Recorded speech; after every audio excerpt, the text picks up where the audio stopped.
विद्यार्थी आणि पालकांनो लक्ष द्या.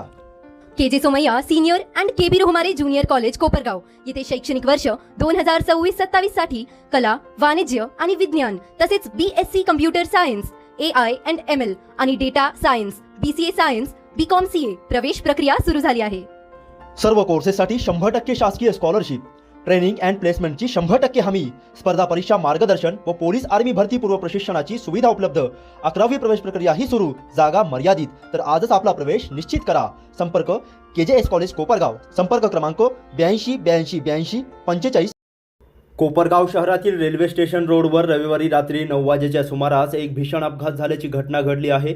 एक भरधाव स्विफ्ट कार अनियंत्रित होऊन थेट रोडवरील डिवायडरवर जाऊन धडकली. ही धडक इतकी भीषण होती की यात कारचे मोठे नुकसान झाले आहे, तर कारमधील दोघे जण गंभीर जखमी झाले आहेत.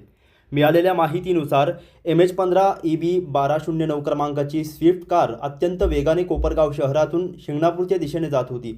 मात्र स्टेशन रोडवर जिनिंग प्रेसच्या जवळ अचानक चालकाचे कारवरील नियंत्रण सुटले आणि कार थेट दुभाजकावर जाऊन आदळली. अपघात होताच मोठा आवाज झाला, ज्यामुळे परिसरातील स्थानिक नागरिकांनी तात्काळ मदतीसाठी घटनास्थळाकडे धाव घेतली. नागरिकांनी दाखवलेल्या तत्परतेमुळे कारमध्ये अडकलेल्या दोघांना बाहेर काढून तातडीने कोपरगाव शहरातील एका खासगी रुग्णालयात उपचारासाठी दाखल करण्यात आले. या अपघातात शिवाजी नटके आणि सतीश गीते हे दोघे जखमी झाले असून सध्या त्यांच्यावर एका खासगी रुग्णालयात उपचार सुरू आहे. काल सावळीहोईर फाट्याजवळ ST बस आणि कारचा अपघात झाला, त्यामध्ये 2 जणांचा मृत्यू झाला असून अनेक जण जखमी आहे. तसेच संध्याकाळी भरधाव कार दुभाजकावर आदळून अपघात झाला.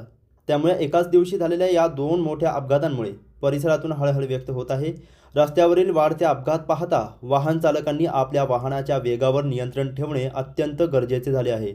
वेग कमी तर जीवन सुरक्षित हे लक्षात ठेवून चालकांनी वाहतुकीचे नियम पाळल्यास असे दुर्दैवी अपघात टाळता येतील. प्रतिनिधी मोबिन खान, माय न्यूज, कोपरगाव.